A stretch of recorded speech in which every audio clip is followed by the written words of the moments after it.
Hello students, आज हम बात करने वाले हैं प्रिंसिपल्स ऑफ सर्वेइंग के। सर्वेइंग के दो बेसिक प्रिंसिपल्स होते हैं जिस पर सारी प्रिंसिपल बेस्ड सारे सर्वेइंग बेस्ड होती है। उन्हीं प्रिंसिपल्स के ऊपर आज हम उसी पर चर्चा करने वाले हैं। तो आइए शुरू करते हैं principles of surveying. Basically principle के दो मुख्य सर्वेइंग जो है उसके दो बेसिक प्रिंसिपल हैं। पहला, to work from whole to part, और दूसरा, to locate a new station by at least two measurements from fixed reference of points और control points। तो जैसा कि आपने देखा कि to work from whole to part, पूरे होल का छोटे छोटे टुकड़ों में पार्ट करना, मतलब बाउंड्रीज को पहले डिसाइड कर लेना। इसके बारे में हम बात करेंगे। फिर to locate a new station by at least two measurement from fixed reference points, दो पॉइंट फिक्स्ड होने चाहिए तभी आप तीसरा पॉइंट लोकेट कर पाएंगे। यदि आप केवल एक ही पॉइंट से उसको लोकेट करने की कोशिश करेंगे तो वो पॉइंट मिसप्लेस्ड हो सकता है। तो एटलीस्ट वो पॉइंट जिसको आप पकड़ रहे हैं वो दो पॉइंट से फिक्स होना चाहिए। तो basically these are two principle of surveying. तो इसको और अपन थोड़ा सा आगे बात करते हैं। पहला क्या है? Working from whole to part. Working from whole to part से यहाँ पर मतलब है कि हम पहले अपनी सारी बाउंड्रीज जो है उसको डिसाइड कर लें। That means control points decide कर लें। एज फॉर एन एग्जाम्पल, आप जब कभी भी अपना घर बनाते हैं तो उसके लिए प्लॉट की साइज लेते हैं, जैसे 30 feet by 50 feet, 30 by 50 feet, यानी कि 30 फीट बाय 50 फीट। ये क्यों बात करते हैं? आप ऐसे क्यों नहीं बात करते हो कि मेरा हॉल इतना है, फिर मेरा किचन इतना है, फिर मेरा बेडरूम इतना है? नहीं ना, हम पहले क्या है, आउटर बाउंड्री सेट कर लेते हैं। ऐसा क्यों करते हैं उसके बारे में हम देखते हैं। According to this principle, it is always desirable to carry out survey work from whole to part. हमेशा हम होल टू पार्ट करेंगे।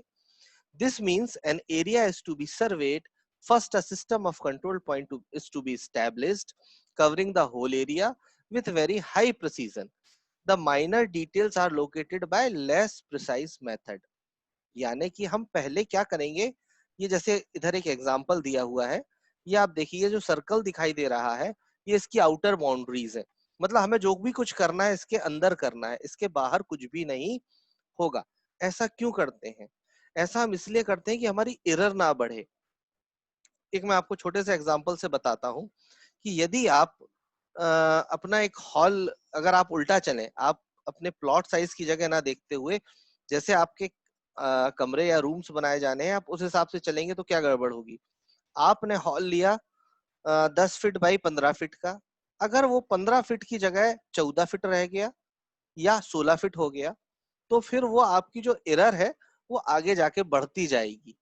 तो ऐसा ना हो, आपकी एरर एक्यूमुलेट ना हो, इस कारण से हम पहले आउटर बाउंड्री सिलेक्ट कर लेते हैं।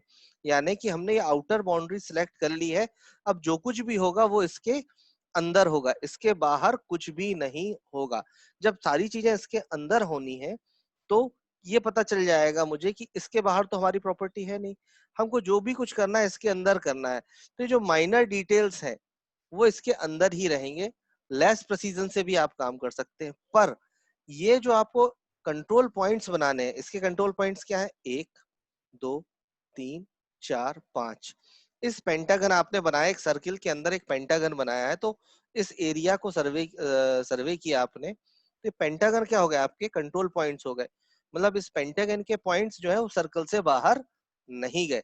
तो ये कहलाया आपने working from whole to part. The idea of working this way is to prevent the accumulation of errors and control and localize minor errors, which otherwise would expand to greater magnitudes if the reverse process is followed, thus making the work uncontrolled at the end. जैसे कि ये काम, ये वाला idea of thinking क्यों रखा गया? ये आइडिया ऑफ थिंकिंग इसलिए रखा गया जिससे कि एरर का एक्युमुलेशन ना हो, एरर जुड़े नहीं, एरर रिपीटेटिव ना हो, एक्युमुलेशन ऑफ एरर ना हो, एरर्स का रिपीटिशन ना हो। और हम अगर उल्टा प्रोसेस अडॉप्ट करेंगे, यदि हम working from whole to part ना करके पार्ट टू होल करेंगे तो हमारी एरर्स जो है वो मल्टीप्लाइड होती जाएंगी और एरर बढ़ती जाएंगी और एट द एंड हम उन एरर्स को कंट्रोल नहीं कर पाएंगे. So the basic principle of surveying is first you have to decide the boundaries. सारी आपको जो सीमाएं हैं उनको निर्धारित कर लेना है, उसके बाद अंदर के काम करने हैं. तो बाहर की जो सीमाएं निर्धारित होंगी, जो कंट्रोल पॉइंट्स आउटर आप डिसाइड करेंगे, वो कंट्रोल पॉइंट्स बहुत ही प्रिसाइज मेथड से होने चाहिए. यदि आप वो प्रिसाइज मेथड से नहीं करेंगे तो आप कंट्रोल पॉइंट्स ही अगर गलत कर लिए तो सारी चीजें गलत होंगी. इसीलिए control points should be done with very high precision, यानी कंट्रोल पॉइंट डिसाइड करना फिर उसके अंदर काम करना. तो this principle is working from whole to part. Come to the next principle, location of a point by measurement from two point of reference. चलिए इसको हम समझने की कोशिश करते हैं. ये क्या रहा है? ये कह रहा है कि हमें दो फिक्स्ड पॉइंट पता हो तब तो हम तीसरे पॉइंट की पोजीशन एस्टेब्लिश कर सकते हैं. Either way linear measurement, either way angular measurement, either way linear and angular, both the measurements. लेकिन वो दो पॉइंट रेफरेंस चाहिए, तभी उस पॉइंट को हम फिक्स कर पाएंगे. चलिए इसको मैं आपको एक कुछ ड्रॉ करके दिखाता हूं कि ये किस तरह से कर सकते हैं. मान लीजिए कि आपका एक पॉइंट इधर से इधर पर है, तो point A is here and point B is here. अब आपने इससे कहा कि ये इस पॉइंट ए से दूरी, चलिए यहां लिख लेते हैं अपन, पॉइंट ए से पॉइंट बी की दूरी जो है वो 5 मीटर है. अब अगर आप इस पॉइंट को फिक्स मानते हैं कि ए पॉइंट फिक्स है और बी की दूरी उससे 5 मीटर है, तो ये दूरियां कहाँ कहाँ हो सकती हैं? आप ये देखिए, ये दूरी यहां से भी 5 मीटर हो सकती है, ये दूरी यहाँ पर भी 5 मीटर हो सकती है, ये दूरी यहाँ पे भी 5 मीटर हो सकती है. मतलब उसकी आपने पोजीशन फिक्स नहीं की. अब यदि इसको मैं दो पॉइंट से फिक्स कर दूं तो ये बी पॉइंट कहीं नहीं मूव करेगा. तो आइए इसको देखते हैं कैसे कर सकते हैं.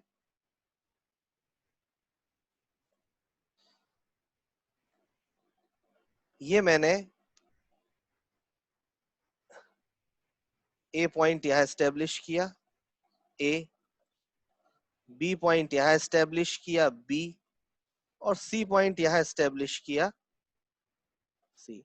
अब मुझे इस बी पॉइंट को देखना है, तो मैं इन दो ए और सी से इसको फिक्स कर दूं. ए पॉइंट,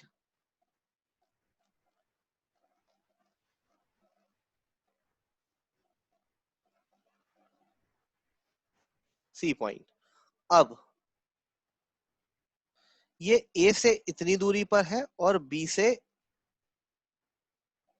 इतनी दूरी पर है. मैंने इसको एक एग्जाम्पल बताया है. अब अगर ये पॉइंट ए और सी फिक्स है, ए और सी जो पॉइंट है यदि ये फिक्स है, तो फिर आपका बी पॉइंट कहीं भी मूव नहीं करेगा. यदि अगर आप बी पॉइंट को कहीं दूर ले जाते हैं, यदि आप कोशिश करते हैं कि मैं ये बी पॉइंट यहां से यहां बना दूं, तो उसकी सी से दूरी चेंज हो जाएगी. या आप इस ए पॉइंट को इधर कर दें तो इसकी ए से और सी से दूरी दूर हो जाएगी. तो अल्टीमेटली क्या है कि आपके जो पॉइंट फिक्स है, ये पॉइंट अपनी जगह पर बांध कर रखे हुए हैं पॉइंट बी को. तो सेकंड प्रिंसिपल यही कहता है हमारा कि आपको जो भी पॉइंट डिसाइड करना है, फिक्स करना है, उस पॉइंट को आपको किसी दो पॉइंट से रेफरेंस लेकर उसको फिक्स करना है. According to this principle, the relative position of a point to be surveyed should be located by measurement from at least 2 point of reference. दो पॉइंट ऑफ रेफरेंस चाहिए. यदि दो पॉइंट रेफरेंस के होंगे तो तीसरा पॉइंट कहीं नहीं जाएगा.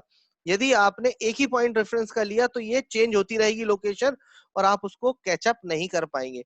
If you have 2 point of reference, so there is no chance of shifting of that point. ये इसलिए इंपॉर्टेंट है. The position of which have already been fixed, जो कि पहले से ही निर्धारित होगी. देखिए यहाँ कुछ एग्जांपल्स दिए हुए हैं ये वाले. इन पर हम देखते हैं कि if P and Q are two reference points on the ground, any other point such as R can be located by any of direct method shown in the figure. पहली बात तो ये कि दो पॉइंट है पी और Q, और उससे हम आर पॉइंट स्टेब्लिश कर रहे हैं। लेकिन डायरेक्ट मेथड मतलब हमको हर बार उस पॉइंट पर जाना होगा, ठीक है ना। हर इनडायरेक्ट मेथड में जरूरी नहीं कि हम हर पॉइंट तक जाएं, पर डायरेक्ट मेथड यही होता है कि हमको हर बार उस पॉइंट तक पहुंचना होता है। तो देखिए पहला एग्जांपल देखते हैं कि P और Q है, तो हमने P से R की डिस्टेंस मेजर कर ली, Q से R तक की डिस्टेंस मेजर कर दी, एक ट्रायंगल फॉर्म कर लिया, ये कहलाया ट्रायंगुलेशन। आपने यहां तक की डिस्टेंस मेजर की है ना, एक मिनट में जरा एनोशन ले लेता हूँ। आपने ये वाली डिस्टेंस मेजर की, ये वाली डिस्टेंस मेजर की, ये वाली डिस्टेंस मेजर की, एक ट्रायंगल बना लिया, ट्रायंगुलेशन किया। यहाँ पर आपने पी क्यू पॉइंट फिक्स है आपके, आपने क्या किया, एंगल फिक्स कर लिया आर का, ये एंगल से बना लिया, एक डिस्टेंस मेजर कर ली। यहाँ पी क्यू फिक्स है, आर पॉइंट पर परपेंडिकुलर डाल दिया एस से, एस मिड पॉइंट होगा किसका, पी क्यू का, तो ये पॉइंट की स्टेब्लिश हो गया। अब यहाँ पर आपने पी क्यू की डिस्टेंस ली और क्यू आर का एंगल ले लिया, तो आर क्यू पी एक एंगल आपके पास है, या पी क्यू आर आप इसको कह सकते हैं। तो ये जो एंगल है, अब इस पॉइंट को फिक्स रखा है, तो यानी आपने लीनियर मेजरमेंट भी लिया और एंगुलर भी लिया। जब लीनियर मेजरमेंट और एंगुलर मेजरमेंट होता है एक साथ, तो उसको कहते हैं हम ट्रैवर्सिंग, और जब सिर्फ लीनियर मेजरमेंट करके ट्रायंगल फॉर्म होता है तो वो कहलाता है ट्रायंगुलेशन। ये बात क्लियर हो गई। यहाँ पर क्या किया गया है, दो एंगल्स लिए गए हैं और ये डिस्टेंस मेजर की गई है। यहाँ पर डिस्टेंस मेजर की गई है, एंगल मेजर किया गया। जो डॉटेड लाइन है it shows the angle measurements, और ये जो डार्क लाइन है ये क्या रही है, डिस्टेंस मेजरमेंट कर रही है। तो इस तरह से आप एंगुलर और लीनियर मेजरमेंट के कॉम्बिनेशन से ट्रैवर्सिंग करते हैं और केवल लीनियर मेजरमेंट से ट्रायंगुलेशन करते हैं। अब यहाँ आपको ये आर पॉइंट फिक्स करना था हर जगह, तो आपने कई मेथड देखे। आपने केवल डिस्टेंस डिस्टेंस डिस्टेंस की बात की, आपने एंगल डिस्टेंस की बात की, आपने डिस्टेंस डिस्टेंस एंगल की बात की, आपने एंगल एंगल डिस्टेंस की बात की। तो ये आपके ऊपर है कि आपको कौन सा तरीका फिजिबल लगता है कि आप अपने पॉइंट की लोकेशन को फिक्स कर सकें। सो एट लास्ट हम समराइज करते हैं प्रिंसिपल ऑफ सर्वेइंग को। तो प्रिंसिपल ऑफ सर्वेइंग क्या कहता है, प्रिंसिपल ऑफ सर्वेइंग पहला कहता है कि working from whole to part, पहले हम आउटर बाउंड्री सेट करेंगे फिर अंदर काम करेंगे, जिससे कि एरर का एक्यूमुलेशन ना हो। दूसरा पॉइंट क्या कहता है कि हमें कोई भी पॉइंट अगर फिक्स करना है, point to B fix with the reference of at least to reference point, तो दो रेफरेंस पॉइंट होना चाहिए, जैसे इसमें पी और क्यू दो रेफरेंस पॉइंट है। तो इस तरह से ये दो प्रिंसिपल होते हैं सर्वेइंग के। प्लेन सर्वेइंग में आपकी जो है ये प्रिंसिपल्स बहुत महत्वपूर्ण है, जिसमें ट्रायंगुलेशन और ट्रैवर्सिंग का हम यूज करते हैं। तो आई होप आपको प्रिंसिपल ऑफ सर्वेइंग समझ में आया होगा। इसमें अगर आपको कोई भी डाउट होते हैं तो आप कमेंट सेक्शन से पूछ सकते हैं। आज के लेक्चर में बस इतना ही। Thank you.